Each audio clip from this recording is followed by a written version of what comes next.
Sveiki visi. Procesas vyksta. Magnetai buvo šiandien užpakliuoti. Špaklius išdžiūvęs ir drožių.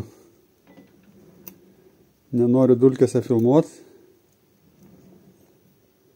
Tai procesas kai vyks, dar bus keli kadrai. Pasidariau bulgarkę, nes mano stendukas šitas nedasiekia šlifavimo. Didelis jau rotorius, nepalenda net po stalų. Nenoriu eiti arti prie magnetų su telefonu, kad neišjungtų telefono netyčia. Tai tuoj bus gražu.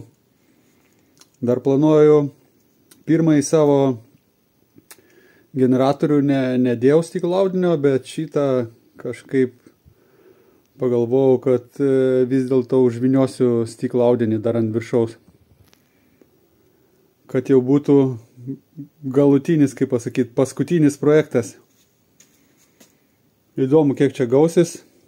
Nedrįstu net prognozuoti, bet 5 tai tikrai turėtų būti kilovatai galingumo. O ką čia dar daugiau? Nieko, judam į priekį.